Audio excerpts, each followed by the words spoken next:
Everybody got some really good 40-meter audio going in there, and I wait till the last possible second to pull the plug. I just finished pulling my Quebec, so sorry I couldn't catch the call sign. But yeah, I had to pull that plug. I'll show you guys on the radar here. Alright, it's picking up. Enjoy the video gate.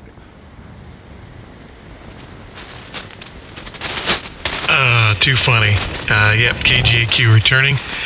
And yeah, well, I know what you mean. I've never had the 7610, but I've had the 7300 sitting here, and you know, I mean, it's I don't have any complaints on it. I mean, it seems to be a decent radio. I don't, you know, good enough for 10-meter contacts. I guess I don't.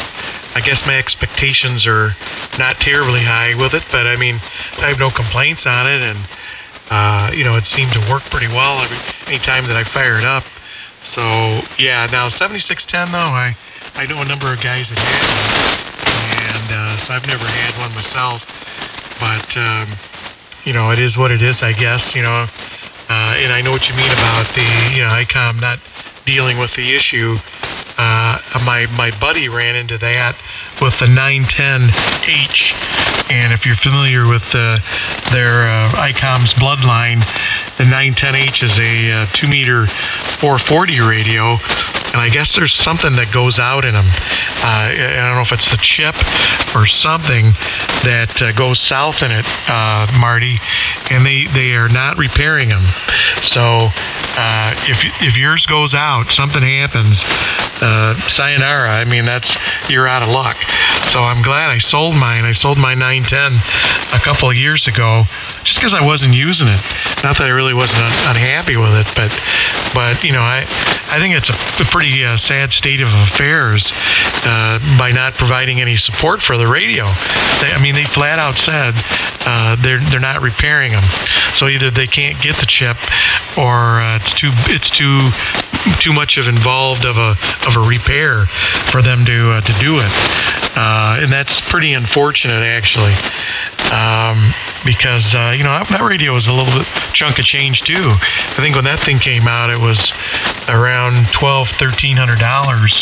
It might have been a little bit more, and they just, you know, throw it away after a while. I don't know. Doesn't seem right, but so yeah, I know what you mean about ICOM not supporting. And you know, the thing about it is too, is you're right, they crank the radios out. I mean, for a while there, heck, they were coming out with a couple of different models a year. You know, they were really making the other manufacturers look like terrible. Yaesu is the only one that really kind of kept pace with them to a certain degree. Kenwood just kind of stuck to its guns.